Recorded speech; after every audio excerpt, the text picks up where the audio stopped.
Two, that in a competitive market, price equals marginal cost. So in this topic, topic 3, monopoly, in monopoly power implies that price exceeds marginal cost. So since monopoly power results in higher prices and lower quantities produced, we would expect that consumers are worse off and the firm better off.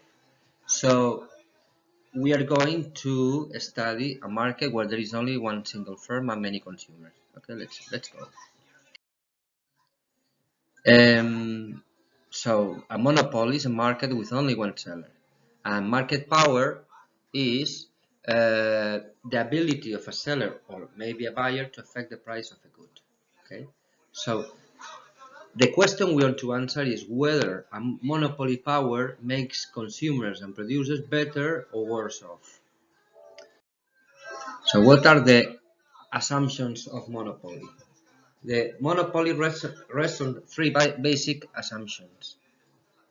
The first one is that we have one seller and many buyers. Okay?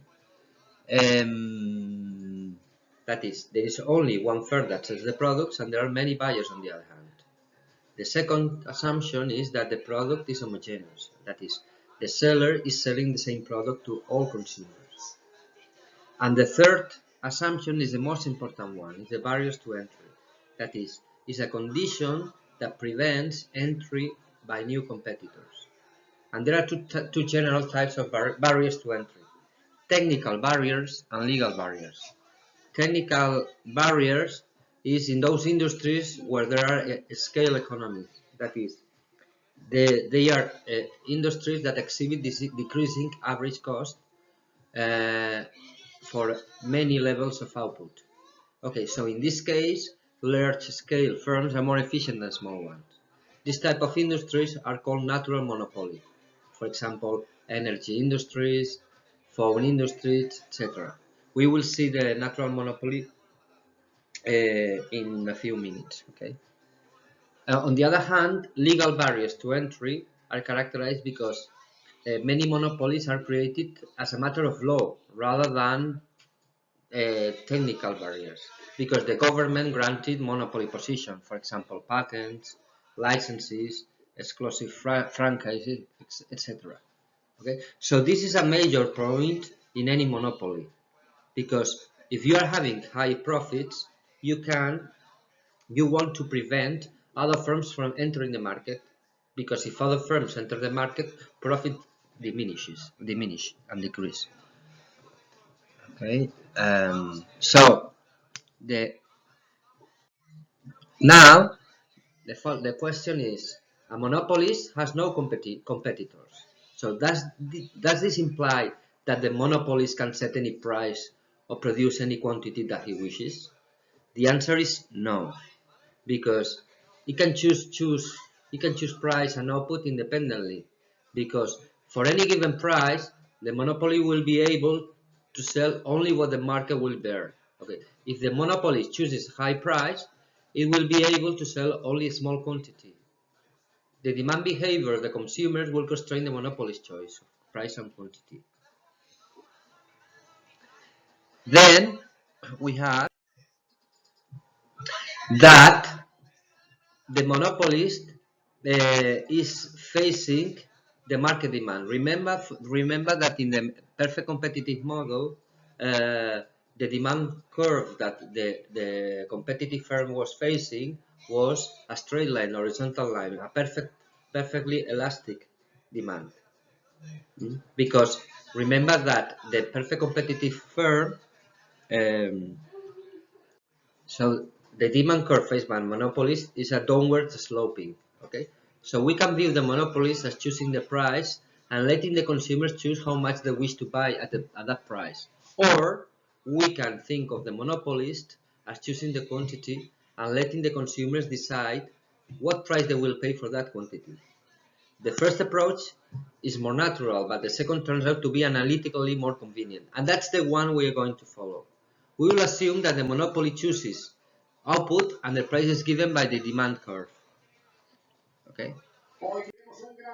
So now let's turn to analyze total revenue, average revenue, marginal revenue. Okay. Total revenue is the price multiplied by the output, and notice that the price is a function of the output because the demand has a downward slope. The average revenue is the total revenue divided by the output and is equal to the price of the demand. And here in the marginal revenue is where we have the difference with respect to a competitive firm. Okay, we have that when the demand curve is downward sloping, the price is greater than the marginal revenue. Notice that there are two components in the marginal revenue. We have price and we have this second component. That is because we have two effects. We have the output effect, which would be this first component. The output effect is the additional revenue that the firm obtains by selling an additional unit. Okay. And this second component is the price effect. The price effect is that if a monopoly wants to sell an additional unit, since the demand is downward sloping, the monopolist has to set a lower price on all the output that it has been selling. So this is a negative effect, the price effect. Because of that, marginal revenue is lower than the price, as opposed to a competitive market. Okay, let's see that with an example. Okay, suppose that we have a firm that is selling one unit at a price of 5. Okay, then total revenue will be 5 euros, and the marginal revenue would be 5 euros because total revenue increases from 0 to 5. Suppose now that the firm wants to sell an additional unit, but if the firm wants to sell 2 units, the firm has to sell these 2 units at the price of 4. So it has to reduce the price from 5 to 4. So marginal revenue will have two components. The first one would be the additional revenue from selling unit 2, which would be 4, because it's selling the second unit at a price of 4. But in order to sell the second unit, the firm has to reduce the price from the first unit from 5 to 4. So it is reduced the revenue by 1 because it's selling the first unit at a lower price. Then marginal revenue will be 4, which is the additional revenue from the second unit minus the less revenue obtained by unit 1. Because of that, marginal revenue will be 3. Or another way to see that is that total revenue increases from 5 to 8. Okay.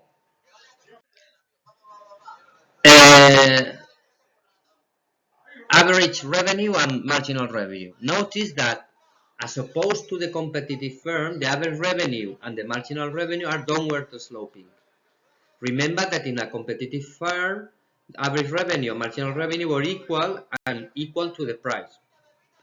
Here, average revenue is downward sloping, marginal revenue is downward sloping, and marginal revenue is lower than average revenue. Okay.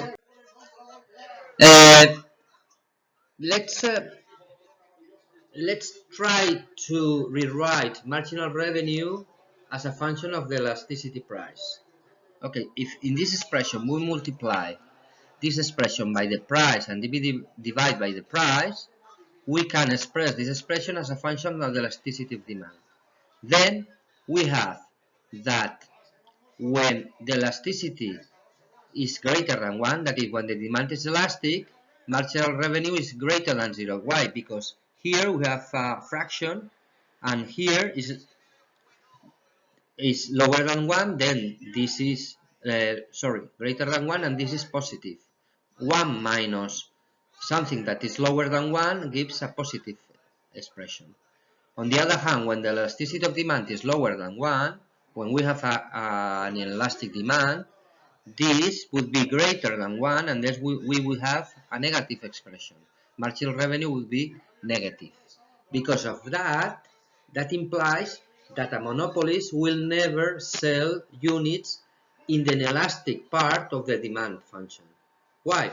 Because in this case, marginal revenue is negative, which means that by selling the last unit is obtaining less revenue. So the firm would have greater benefits, greater profits by not selling this unit. Notice that when the elasticity of demand is infinite, we have a perfectly competitive market, and marginal revenue will be equal to price. When the elasticity demand is lower than infinite, then the firm has market power and marginal revenue will be lower than the price. Okay, so let's now see the optimal output decision of the monopolist. Okay, so at the optimal choice of output, we must have that marginal revenue must be equal to marginal cost. Why? It's the same argument that in topic 2. If marginal revenue were less than marginal cost, it would pay to the firm to decrease the output, since the savings in cost would be more than make up for the loss in revenue. On the other hand, if the marginal revenue were greater than the marginal cost, it would pay the firm to increase output. The only point where the firm has no incentive to change output is where the marginal revenue equals marginal cost. Okay, so the output is determined at the point where marginal revenue equals marginal cost, and at this output level, the price is determined by the intersect at the market demand. Okay.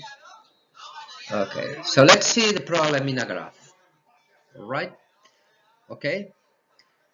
Remember that the firm maximizes profit at the output where marginal cost is equal to marginal revenue. This is the marginal cost curve, and this is the marginal revenue curve. Then they intersect at this point. So this will be the output that maximizes profits. Okay. And the price would be the corresponding point in the demand function corresponding to this output. So we have the price and we have the output. This is the combination of price and output that maximizes profits for the monopolist. Another way to see that is with this second graph. Okay, let's okay. In the notice that in the graph here at the top we have revenue, total cost. The difference is profits. Okay, so notice that profits is maximized where the difference between revenue and cost is maximum here at this output level. And notice that at the output where marginal revenue is equal to marginal cost is where output is maximized. Okay. Now the following question is whether a monopolist can have profits or negative profits or zero profits. A monopoly can have positive profits. In the former graph, we see that the profits are the difference between price and average total cost.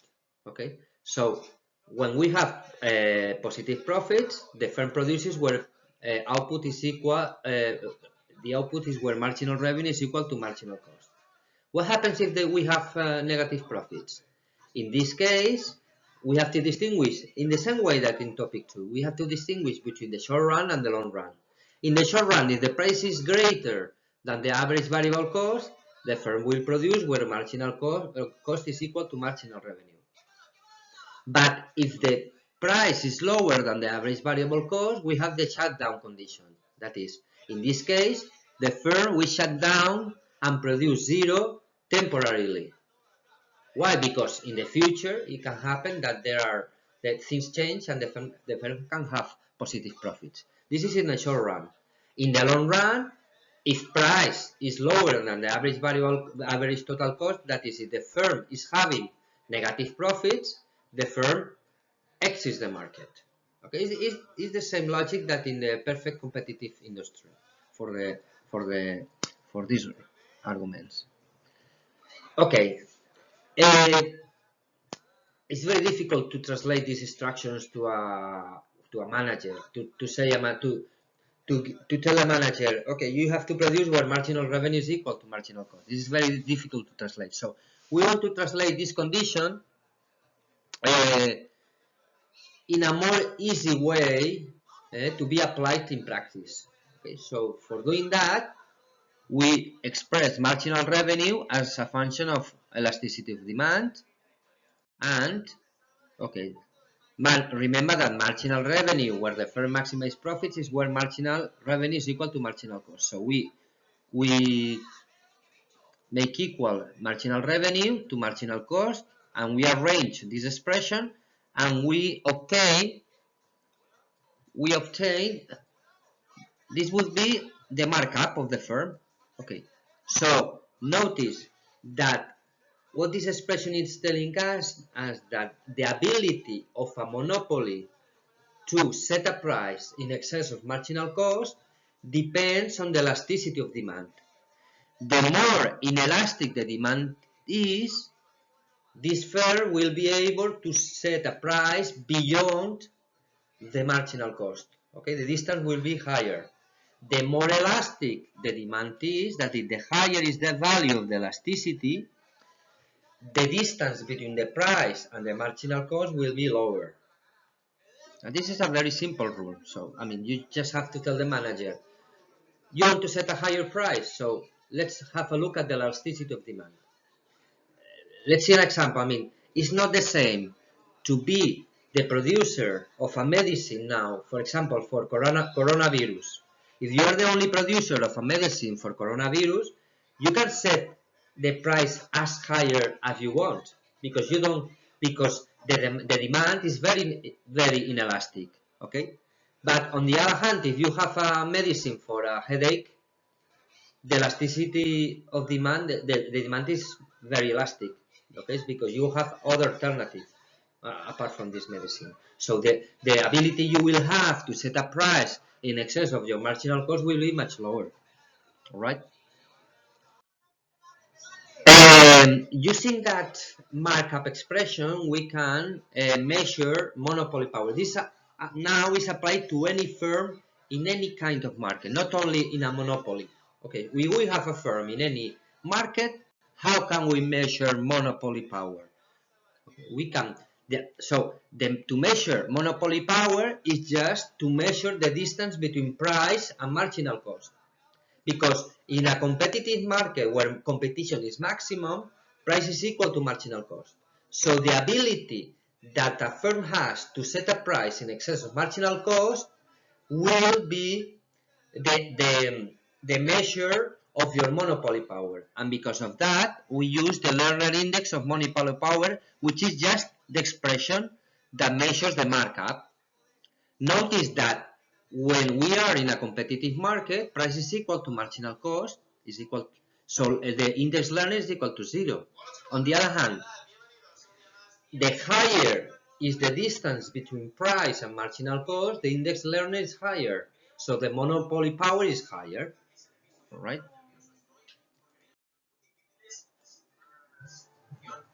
Notice here in these two graphs, in the left graph we have a firm where the demand is elastic.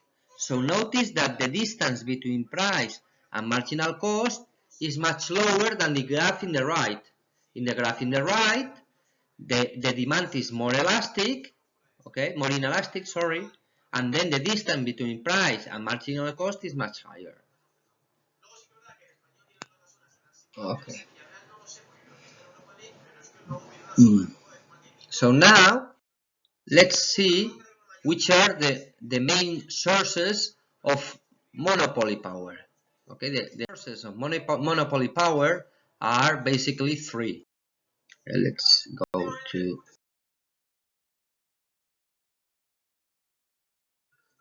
to the following slide. Okay.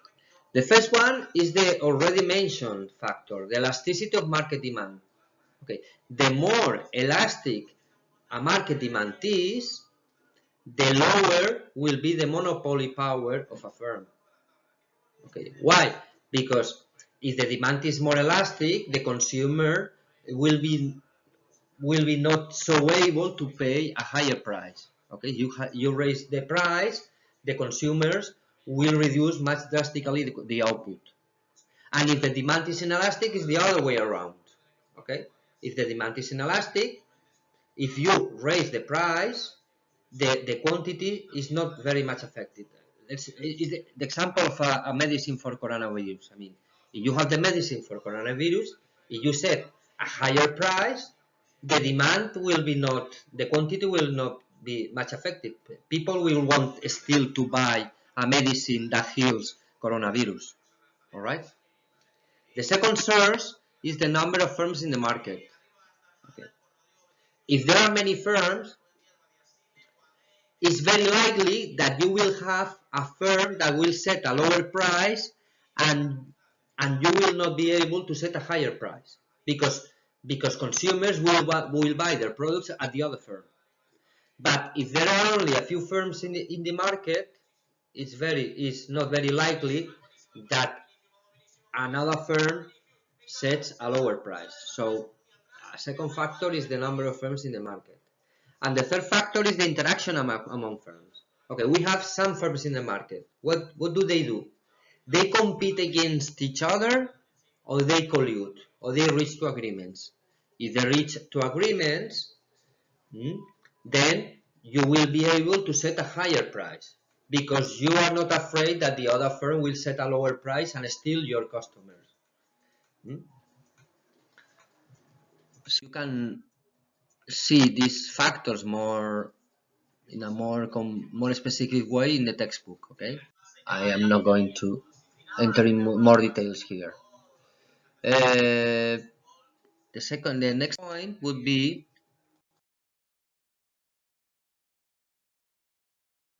the monopoly supply curve. A monopolist market has no supply curve.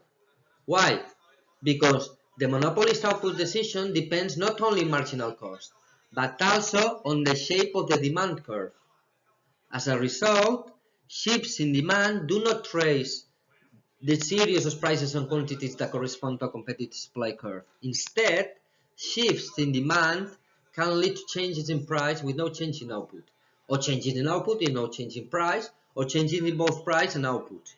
Therefore, there is no one-to-one relationship between price and the quantity produced. Okay.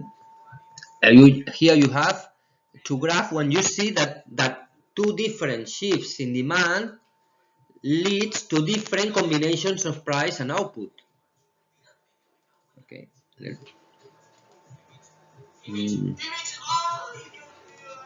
Okay. Okay. Now, the effect of attacks, we'll leave it. We don't see that. A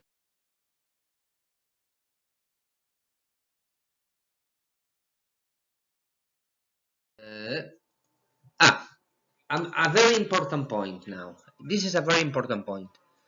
And something that in general, people in general audience are not aware of, which is the social cost of monopoly power.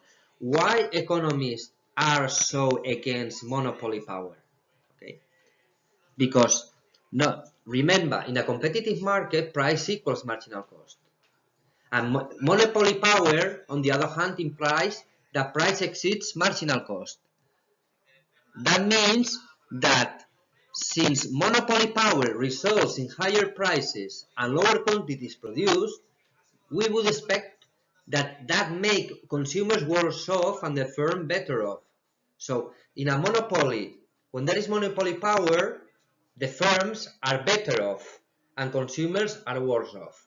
So the question is whether in the aggregate does monopoly power make consumers and producers better or worse off? So I tell you, makes consumers worse off and producers better off. But also, the losses in consumers exceed the gains in producers. So as an aggregate, the gains in the society because of monopoly power are lower than in a competitive industry. Okay, let's see that in a graph. Let's see that in a graph. Okay, notice let's compare monopoly with a competitive market. A monopoly, the output is where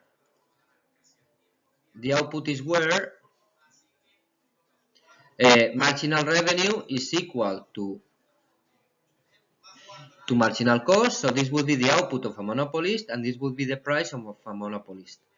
And a competitive market, price is equal to marginal cost. So this would be the output of a competitive industry and the price of a competitive industry. Okay, if we compare monopoly power with a competitive industry, we have that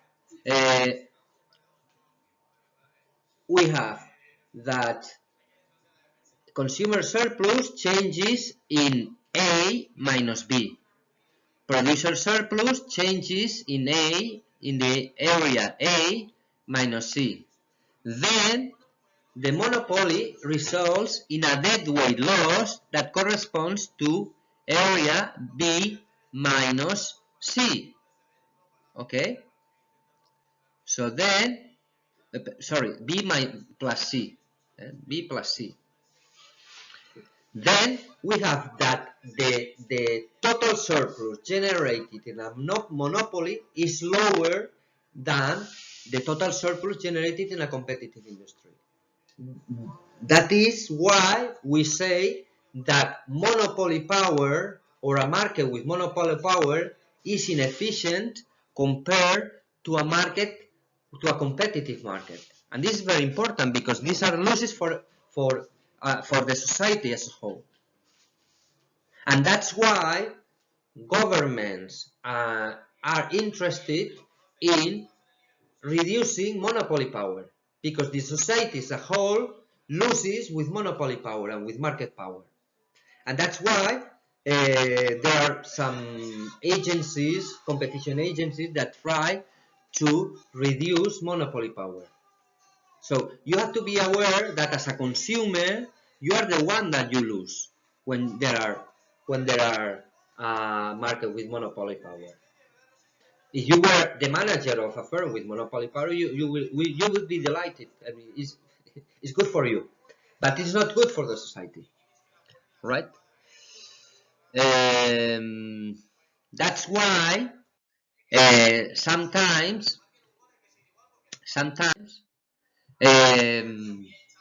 because of this social cost, governments sometimes try to limit monopoly power using price regulation.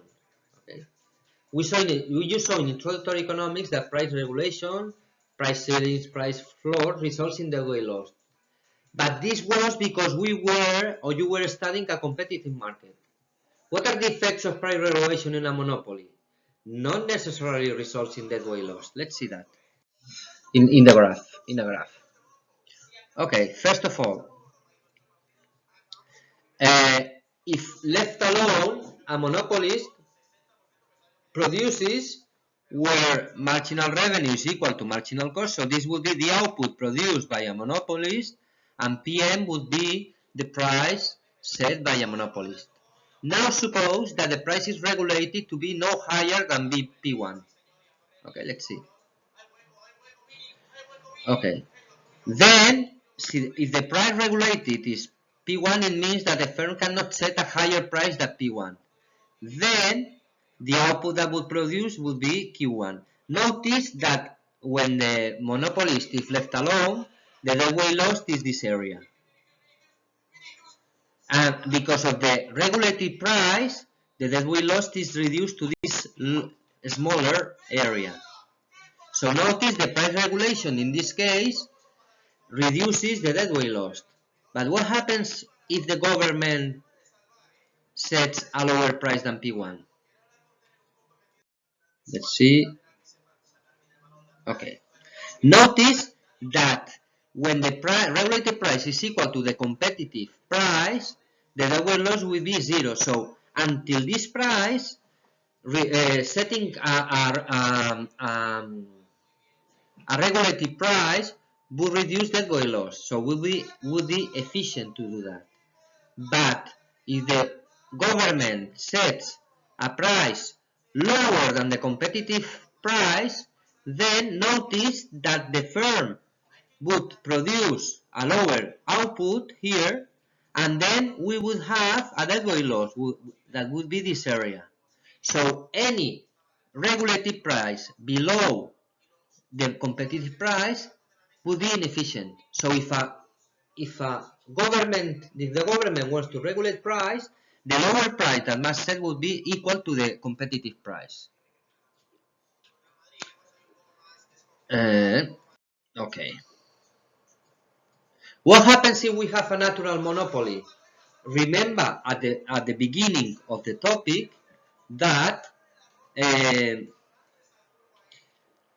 that we say that natural monopoly was a monopoly in which the firm can produce the entire output of the market at a lower cost than it would be if there were several firms. Okay, so